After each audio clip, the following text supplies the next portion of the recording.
राम के राम होने में स्ट्रगल्स की भूमिका सबसे बड़ी है। सोचिए, जो आदमी कल राजा बनने वाला था वो 14 साल जंगल में रहेगा। इतनी गहरी स्ट्रगल्स किसी की जिंदगी में हो तब वो बनता है राम। मतलब मैं अक्सर सोचता हूँ कि इस पूरी भारतीय धार्मिक पद्धतियों में जो कहानी सबसे ज़्यादा स्ट्रगल से भरी है वो भगवान राम की है। कृष्ण जी की जिंदगी में स्ट्रगल्स आपको उतने नजर नहीं आएंगे जो राम जी की जिंदगी में नजर आएंगे। राम के राम होने में स्ट्रगल्स की भूमिका सबसे बड़ी है। एक छोटा सा बच्चा जिसको एक ऋषि लेके गए हैं कि राक्षसों को मारना है, ये पहला स्ट्रगल है। फिर सीता स्वयंवर है और तुलसीदास जी की रामचरितमानस में राम जी ने सीता जी को देख भी लिया एक दिन पहले, थोड़ा प्रेम का भाव भी है। इतनी बड़ी स्ट्रगल है, इतने सारे बड़े बड़े शासक आए हुए हैं जो देखने में ज़्यादा बड़े हैं, धनुष उठाना है। सीता जी चाह रही हैं कि राम धनुष उठा लें, उनके मन में भाव है लेकिन उनकी आंख में आंसू है। रामचरितमानस में बड़ा अच्छा प्रसंग है। तुलसीदास लिख रहे हैं कि सीता की आंख में आंसू आके आंख में ही अटक गया है, क्योंकि उनको पता है कि वो जिससे शादी करना चाहते हैं ये फैसला वो कर नहीं सकते, फैसला धनुष पे टिका हुआ है। तो राम धनुष उठा पाएंगे या नहीं, ये स्ट्रगल है।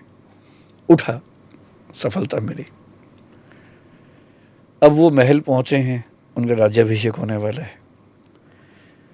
अब राम राजा बनने वाले हैं।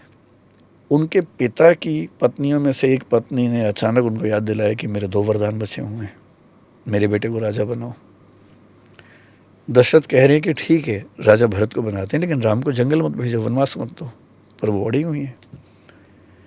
जिसकी रिसेंट एक्सप्लेनेशन मैंने कहीं पढ़ी कि 14 साल तक वनवास होने से संपत्ति और राजा बनने के राइट्स खत्म हो जाते हैं। हमारे राम एक नाटक आया है, आशुतोष राणा हमारे दोस्त हैं, उन्हीं का है, तो उसमें ये इंटरप्रिटेशन हुई है इसलिए 14 वर्ष। हाँ, इसलिए 14 साल। तो क्या कही कह रही हैं कि 14 साल भेजना ज़रूरी है ताकि वो राइट्स हमेशा के लिए खत्म हो जाए। सोचिए, जो आदमी कल राजा बनने वाला था वो 14 साल जंगल में रहेगा।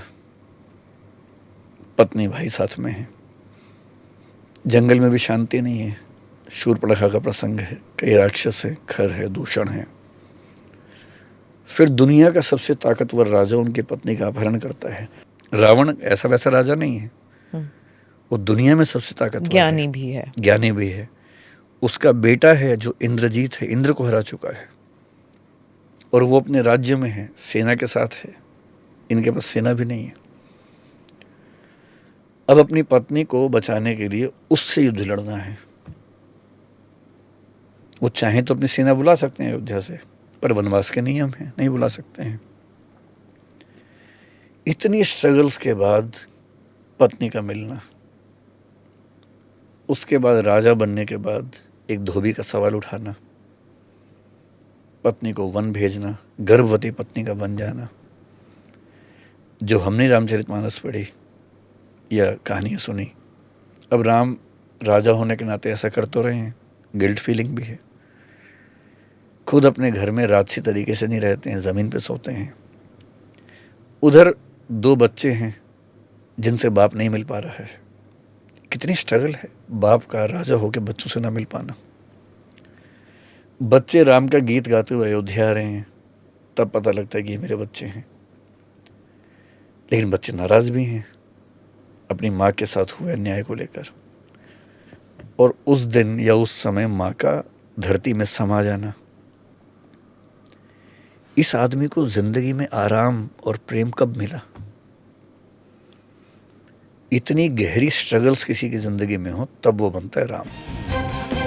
Click here to watch the full episode.